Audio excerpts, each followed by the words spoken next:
If you've met a Jehovah's Witness before, chances are they have lied to you. That's because Jehovah's Witnesses lie all the time. They have to, as a high control group, so they can keep members indoctrinated, avoid legal action, and get followers to do what they're told. However, if you ask the Jehovah's Witness, they would tell you that they are the most honest people in the world. That's because Jehovah's Witnesses rarely lie directly. Instead, they use a lot of mental gymnastics to reply not with the truth, but with whatever they think the other person wants to hear. Let me explain. One of the most common ways Jehovah's Witnesses lie is by using approximations of the truth. If you ask a Jehovah's Witness a question with an answer that will sound bad, the Jehovah's Witness instead focus on whatever part of the truth sounds better and pretends that part of the truth is the whole truth. For example, let's take a look at how parents have to treat their kids when they do something the religion doesn't like and they get disfellowship and have to be shunned. But because I didn't have a hatred for what's bad, I couldn't see anything wrong with my choices. This eventually led me to do things I later regretted. I ended up getting disfellowshipped. Sonia Erickson has been disfellowshipped. It crushed my whole family. Later, my father explained to me that I couldn't remain in the home because I refused to change my lifestyle. He told me I was having a negative effect on my younger brother and sister. And I'm out of this house. Mom and Dad saw that they needed to be loyal, just like Aaron. They loved me and wanted me to come back to Jehovah. I tried to contact them. I just wanted to talk and to hear their voice. I missed being with my family. And they thought about reaching out to me. But they knew that if they had associated with me, even a little, just to check on me, that small dose of association might have satisfied me. Parents are encouraged to even kick children out of the house if they do something against the religion if they can. And after that, they cannot have any contact with them other than for emergencies. We just saw the daughter was trying to call her mom, and her mom didn't even pick up the call. This is how every Jehovah's Witness must treat anyone who is disfellowshipped, even if they are their sons or daughters, with communication and association kept to the minimum, even if they live in the same household. So what happens when the Jehovah's Witnesses write a frequently asked question aimed to people outside their religion? To answer the question, do Jehovah's Witnesses shun those who used to belong to their religion? Well, instead of being honest and saying a simple yes, because that is the correct answer, they say, we reach out to them and try to rekindle their spiritual interests. This is only an approximation to the truth, since the only Jehovah's Witnesses who are allowed to do that are elders. And then say this: what if a man who is disfellowshipped, but whose wife and children are still Jehovah's Witnesses? The religious tie he had with his families changed, but the blood ties remain. The marriage relationship and normal family affections and dealings continue. We know this is a lie. We just saw it in their own drama. But this is a lie that Jehovah's Witnesses repeat in court when they've been questioned about it under oath. As the meeting progressed with Mr. Wall, the elders came to the decision that Mr. Wall was not sufficiently repentant for his disgraceful conduct, and the congregation elders took the decision to disfellowship him. That word is used by Jehovah's Witnesses. Jehovah's Witnesses don't use the word shun or shunning. They refer to it as disfellowship, disfellowshipping, disfellowshipped, because that really gives the sense of what's taking place within this particular religious community. Disfellowship literally means no further spiritual fellowship with the individual. And as I point out, sorry, Chief Justice. As I point out at paragraph 22 of my factum, the nature of the relationship then of a disfellowshipped person is not completely shunned. The disfellowshipped person is able to come into the congregation, to the congregation meetings. They're able to attend in the Kingdom Hall of Jehovah's Witnesses. They're able to sit wherever they like. They can sing the spiritual songs with the congregation. As far as their family members are concerned, normal family relations continue with the exception of spiritual fellowship. And so how do they get away with this bold lie when we have seen their reality? Well, this isn't a full lie, it's an approximation of the truth. This specific scenario only applies to a parent of minors who has been disfellowshipped, since that alone isn't reason enough to get a divorce, and since the parent will still be expected to parent their children. That's literally the only scenario where a disfellowshipped person can maintain contact with their believing family, if they are a parent of children. But this isn't like the sons never have to shun their parents. If a parent is disfellowshipped when the kid is already grown up, they're to be shunned by them, and their sons and daughters should instead look for a replacement inside the religion, as one of their deleted videos from their last convention clearly showed.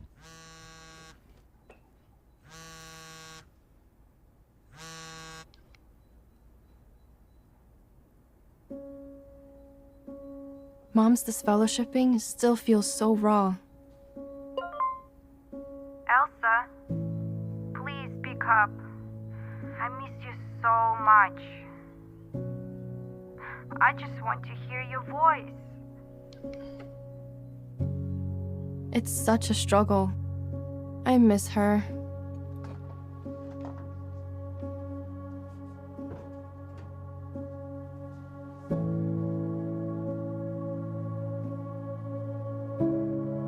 She taught me the truth, gave me a stable life. She was my closest friend.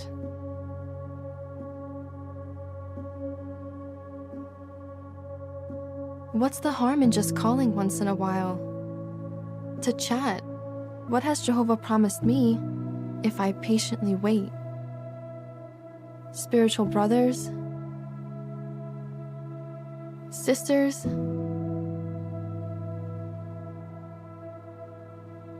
And mothers.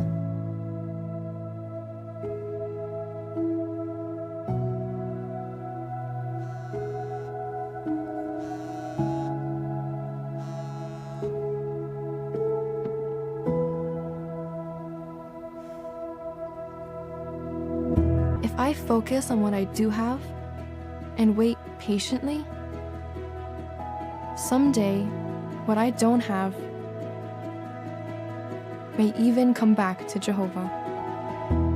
As far as their family members are concerned, normal family relations continue. But when asked on the website, or even when asked by the law, they take the one scenario where a disfellowship person can retain a connection to their family and ignore how Jehovah's Witnesses break apart families with disfellowshipping. You will never see a Jehovah's Witness admit to the court that they are expected to shun family members when they get disfellowshipped, and must never talk to them again, often pretending like they're dead, nor that the religion encourages believers who remain in the religion to look for replacements for the people they're shunning among the remaining indoctrinated members. The article even says disfellowship individuals may attend our religious services, without mentioning that disfellowship people must sit in the back and cannot say anything to anyone in the congregation, and no one in the congregation is allowed to even say hello to them. This is yet another approximation of the truth, because it takes that little fraction that is true, that disfellowship people are allowed to go to the congregation, and leave the rest of the truth unsaid.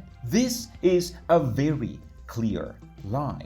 If you cheated on your wife and your wife asks about it, you can't just say, "Oh honey, we just went to dinner," and leave out the part after dinner when you went to the motel. That's not saying the truth. That's lying by omission, by only mentioning one part of the truth to purposefully mislead and gaslight the other person into thinking they know the whole truth. You can see it again in another question on their website called, "Can a person resign from being one of Jehovah's Witnesses?" where they say that yes, a person can resign from their religion, and closes by saying that elders can't coerce or pressure someone to remain a Jehovah's Witness. The fact that anyone looking to resign from this religion will be shunned by anyone remaining inside the religion, family and friends included, isn't even hinted at in the whole article. The article merely focuses on how someone might stop being a Jehovah's Witness, not on the consequences, which are the important part of the whole issue. And not only is this clearly on purpose, they teach Jehovah's Witnesses outright to do this. The faithful witness does not commit perjury when testifying. His testimony is not tainted with lies. However, this does not mean that he is under obligation to give full information to those who may want to bring harm to Jehovah's people in some way. The patriarch, Abraham and Isaac, withheld facts from some who did not worship Jehovah. Rahab of Jericho misdirected the king's men. Jesus Christ himself refrained from divulging total information when doing so could have caused needless harm. He said, "Do not give what is holy to dogs, neither throw your pearls before swine." Why not? So that they may never turn around and rip you open. Here, they are directly telling Jehovah's Witnesses that if they have any information that could cause harm to the religion, they should keep that information secret, comparing sharing that information to giving pearls to pigs. This is an institutionalized way of lying that Jehovah's Witnesses are outright taught to do. But what happens if someone asks a question that has no good approximation of the truth to lie with? They will try to obfuscate the truth. Take a look at this question. Do Jehovah's Witnesses feel that they are the only people who will be saved? The answer is yes. The Jehovah's Witnesses believe that soon the world will end in the Battle of Armageddon, where everyone who wants to be saved has to live like an exemplary Jehovah's Witness if they want to survive. They themselves have published that, saying, in fact, with God's day of judgment so near today, all the world should keep silent before the sovereign Lord Jehovah and hear what he says through the little flock of Jesus' anointed followers and their companions, his other sheep. Annihilation awaits all who do not listen and who thereby set themselves against rule by God's kingdom. It's even taught to children in indoctrination cartoons. It's kind of like going on an airplane. What would happen if someone wanted to bring something on the plane that wasn't allowed? They couldn't go on their trip. Right. It's the same with Jehovah. He wants us to be his friend and live in paradise forever. But we have to follow his standards to get there. That's about stopping being gay to be allowed into the paradise, by the way. Carrie drew two mommies. She told me they're married to each other. People have their own ideas about what is right and wrong. But what matters is how Jehovah feels. So very clearly, Jehovah's Witnesses believe and teach each other that only they have the chance of salvation, and anyone outside the group cannot be saved from Armageddon unless they convert. So the answer to the question, do Jehovah's Witnesses feel that they are the only people who will be saved, is very clearly yes. And even a Jehovah's Witness child will be able to tell you that. But saying that outright doesn't sound good, right? It puts on display the supremacist nature of this religion, and Jehovah's Witnesses know this. That's why if someone outside the Jehovah's Witnesses asks, the answer is unsurprisingly no. No. Many millions who lived in centuries past and who weren't Jehovah's Witnesses will have an opportunity for salvation. Additionally, many now living may yet begin to serve God, and they too will gain salvation. In any case, it's not our job to judge who will or won't be saved. That assignment rests squarely in Jesus' hands. So let's examine that answer. The first part of that answer already obfuscates the truth, since it talks about the doctrine of the resurrection, where people who died without hearing or accepting the message will be resurrected to give them one last chance of becoming a Jehovah's Witness before facing permanent destruction. So even then, they believe only Jehovah's Witnesses will be saved, because if they fail to become Jehovah's Witnesses, then they will not be saved. And that's clearly not what the question is asking. The second part says that many now living may convert to being a Jehovah's Witness, so they can be saved if they convert, which again is not what the question is asking. And lastly, it closes by saying that it isn't their job to determine who will or will not be saved. That's Jesus' job. That also doesn't answer the question, only changes it to who do Jehovah's Witnesses believe Jesus will save in Armageddon. This whole answer actually refuses to be an answer and instead obfuscates the truth with tangential answers that, while somewhat based on the truth, are not the answer to the question. The Jehovah's Witnesses basically say, no, we don't believe Jehovah's Witnesses are the only ones who are going to be saved, because many right now can still gain salvation by converting to Jehovah's Witnesses. The whole page avoids the question entirely and obfuscates the truth merely because this page is aimed at outsiders, and they aren't seen by Jehovah's Witnesses as ready to know the truth, because Jehovah's Witnesses are afraid their beliefs would be recognized as supremacist ones. And again, they use that form of lying even when they're under oath. Does the governing body, or do the members of the governing body, do you see yourselves as modern day disciples, the modern day equivalent of Jesus' disciples? We certainly hope to follow Jesus and be his disciples. And do you see yourselves as Jehovah God's spokespeople on earth? That, I think, would seem to be quite presumptuous to say that we are the only spokesperson that God is using. The scriptures clearly show that someone can act in harmony with God's Spirit in giving comfort and help in the congregations. But if I could just clarify a little, going back to Matthew 24, clearly Jesus said that in the last days, and Jehovah's Witnesses believe these are the last days, there would be a slave, a group of persons who would have responsibility to care for the spiritual food. So in that respect, we view ourselves as trying to fulfill that role.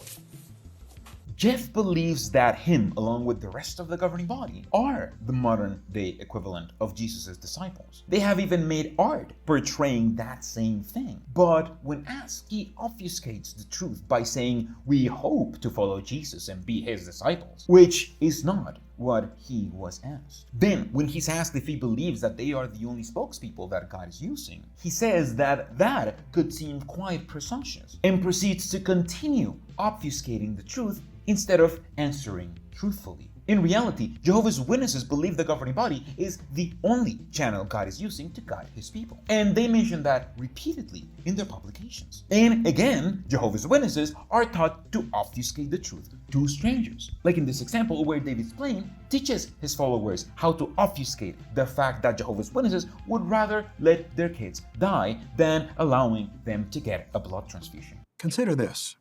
Now you're working from door to door, and you meet a householder who says, "You Jehovah's Witnesses are terrible people. You let your children die. You don't accept medical treatment."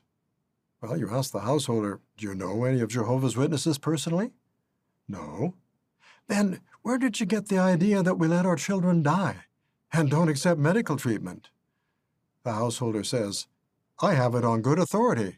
I read it in the newspaper." Well, if it's in the newspaper, it must be true, right? Not necessarily. Remember this. Reporters have a deadline to meet, and a reporter may not have the time or the inclination to check the facts. Or the reporter may have written a balanced article, but then the editor changes it. Maybe the editor doesn't like Jehovah's Witnesses, or he's been misinformed about us. Now, it's bad enough if people in the world believe everything they read in the newspaper, but brothers, let's not be among them. Let's not be naive. David is telling his followers that a good retort to that argument is asking if they know any Jehovah's Witness personally, and to dissuade them from trusting the news to further obfuscate the truth. When he knows that argument, that Jehovah's Witnesses let children who need a blood transfusion to save their lives die, is completely true and even published in their own magazines. David even prepares his listeners to obfuscate the truth. And when Jehovah's Witnesses are done obfuscating the truth, they switch to false equivalences, like David is about to do. So suppose a report indicates that someone has been charged with a crime, or that he's being investigated. All right, you have two words, charged and investigated. It doesn't mean he's guilty. Or suppose that someone is convicted and put in jail. Well, that would apply to our young brothers in Korea, wouldn't it? They were convicted and jailed, and what was their crime? They refused to kill someone? Did they do anything wrong? Or someone is found guilty by men, as Jesus was. It doesn't mean that he's guilty in the sight of God. Comparing themselves going to prison to Jesus being in prison is obviously a false equivalency, but it's another one of their favorite ways to lie. You can see another example of this yet again in, you guessed it, the FAQ section of JW.org. In the question, do Jehovah's Witnesses break up families or build them up? The question alone already invites a false equivalency, which in this case leads to a false dichotomy. Obviously, the fact that they might try to build families up doesn't mean they don't also break them apart. They can do both. But in this whole article, the only time they admit that there can be any friction from being a Jehovah's Witness is when only one person in a marriage converts to a Jehovah's Witness, which is why they advise people to marry only within the Jehovah's Witnesses, for their own protection, you see. This is a false equivalence, because they try and play it off as if the friction could only come one way, from prejudice against Jehovah's Witnesses, because people don't like them or don't understand them. If Jehovah's Witnesses are the ones getting shunned, they couldn't possibly be the ones doing the shunning, could they? By using this false equivalence, they can get away with focusing on whatever they're comparing this to instead of focusing on the truth, that they do break apart families, as we have already seen. And when they can't use any of these techniques, they use deflection. Jehovah's Witnesses know that some questions just cannot be answered without lying directly, because if strangers knew the raw truth, they would be put off by it. Just look at how Jade is shown dealing with her Bible study when she asks a very important question. So God is love, but he's gonna kill billions. How's that work? Well, it'll make sense later. But for now, let's just focus on what I was talking about earlier.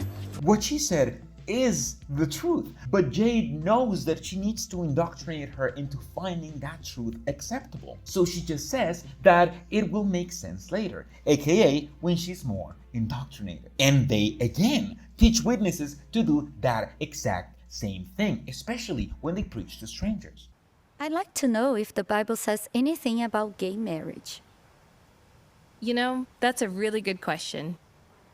Well, in a way, it does talk about that. But would it be okay with you if I answered this other question first? Then I can do some research and find the best possible scriptures to be able to answer your question next time that I come. Does that sound okay? Sure, that's fine. Did you see how our sister just gave an honest response? The witness knows the answer to that question. She doesn't have to research it. What she doesn't know is how to spin it in a way that won't make the religion sound homophobic. So instead of admitting to the truth freely, she deflects the conversation so she doesn't have to answer that incriminating question. And a lot of Jehovah's Witnesses don't even know when they're lying. Not just because, as we've seen, they have been taught to spin the truth the best way possible, but because the religion uses one last way to lie, by changing the definition of words. Jehovah's Witnesses have gone the extra mile in lying, inventing their own definitions so they can get away with saying stuff like they are the only ones who preach around the world. As I've explained in a previous video, their definition of preaching is talking to unbelievers, especially with door-to-door canvassing. Most Jehovah's Witnesses don't know that the actual meaning of the world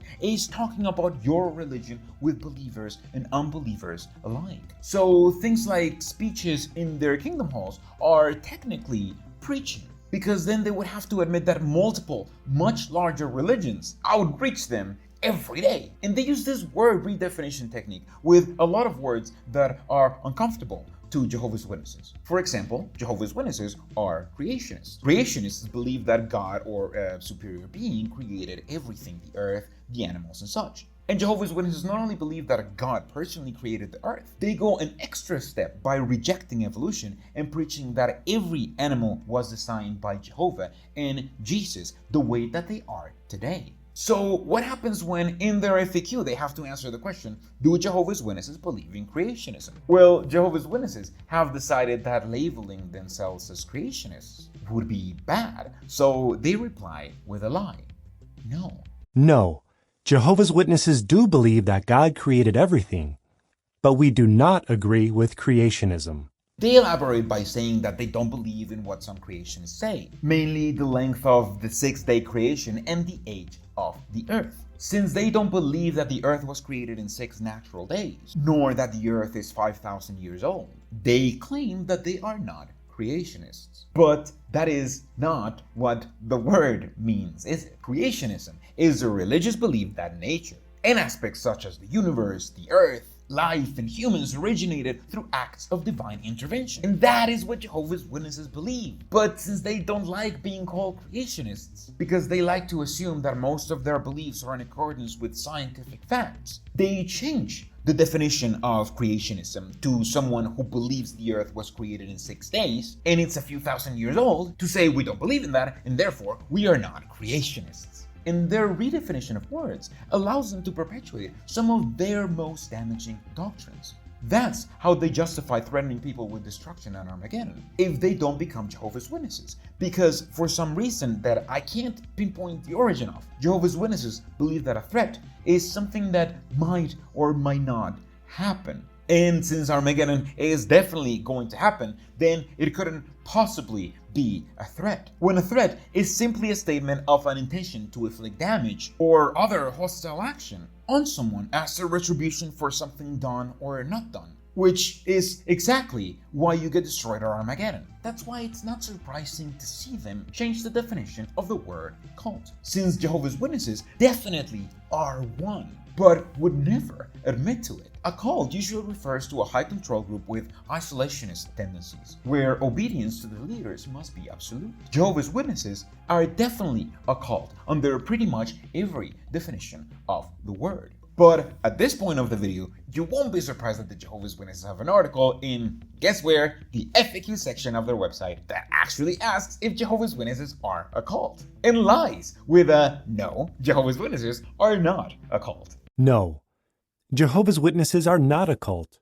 Rather, we are Christians who do our best to follow the example set by Jesus Christ and to live by his teachings. Obviously, these aren't mutually exclusive things. Several cults have been comprised of Christians doing their best to follow Jesus' teachings and doctrines, so they are already lying and deceiving before they change the meaning of the word cult. They start by redefining the word to mean a new or unorthodox religion, which is the most general and least descriptive definition of the word cult I have ever seen. And then they proceed to further redefine the word by defining it as a dangerous religious sect with a human leader. Not only is this a redefinition of the word, they lie and say that Jehovah's Witnesses do not look to any human as their leader because they have conditioned their followers to believe their leaders, the governing body, aren't actual leaders. They are just taking the lead, which is literally the same thing.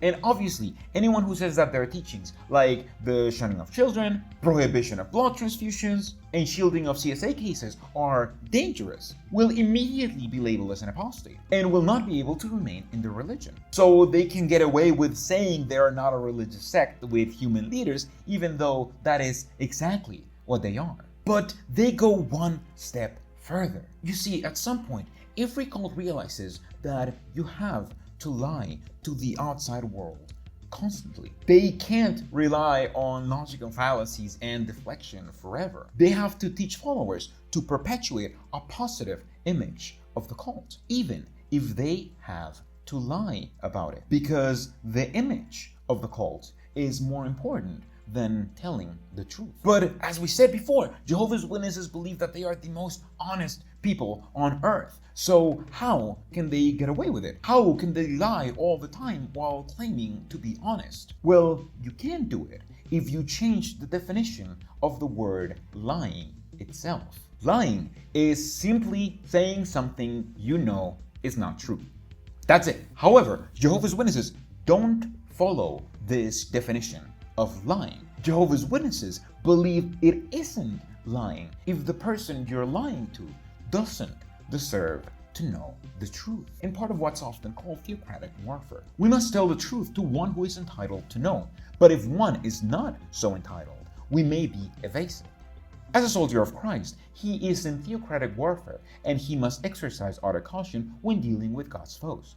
Thus, the scriptures show that for the purpose of protecting the interests of God's cause, it is proper to hide the truth from God's enemies. This definition of it not being lying if you decide the other person doesn't deserve to know the truth is repeated all throughout their literature, including in modern times. Sarai could say that she was Abraham's sister because she really was his half-sister. Furthermore, he was not under obligation to divulge information to people who were not entitled to it. Faithful servants of God in modern times heed the Bible's command to be honest. They would never, for instance, lie under oath in a court of law, when the physical or spiritual lives of their brothers are at stake, such as in times of persecution or civil distress. However, they heed Jesus' counsel to be cautious as serpents and yet innocent as doves. And I know that Jehovah's Witnesses believe that because they have literally told that to me here on this channel. As part of the preparation and research for this video, I rewatched Jeffrey Jackson's testimony to the Australian Royal Commission on stream a couple of weeks ago. And I literally got one guy, who I assume is a believing Jehovah's Witness, saying, "Brother Jackson does not lie. Lying generally involves saying something false to a person who is entitled to know the truth and doing so with the intent to deceive or to injure him or another person. Not everyone is entitled to know the truth of God's word, the Bible, especially those who would trample it into the mud, and no Christian violates God's laws."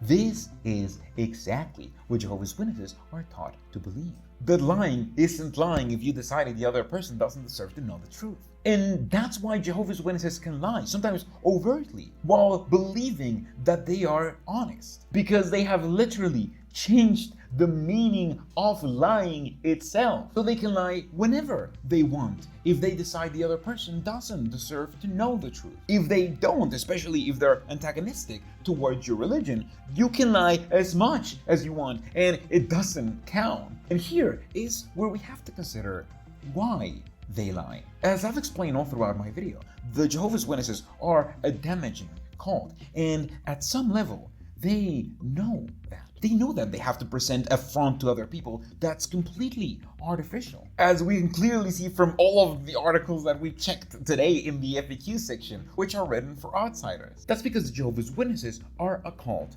of appearances. The most important thing to a Jehovah's Witness isn't the truth, is to live according to the appearances that the religion dictates. The religion dictates that it must be viewed as filled with people who are peaceful and who love each other. An attractive religion that every person should feel motivated to join. So no outsider must know anything negative or neutral about the religion. That's why when someone from the outside asks questions to a Jehovah's Witness, the Jehovah's Witness is not going to answer with the truth. They will instead think of an answer that makes them look good because they aren't interested in the truth. They're interested in perpetuating their image. When Jehovah's Witnesses are asked a question about their religion, they will not answer with the truth. They will answer with whatever they can say to convert you, even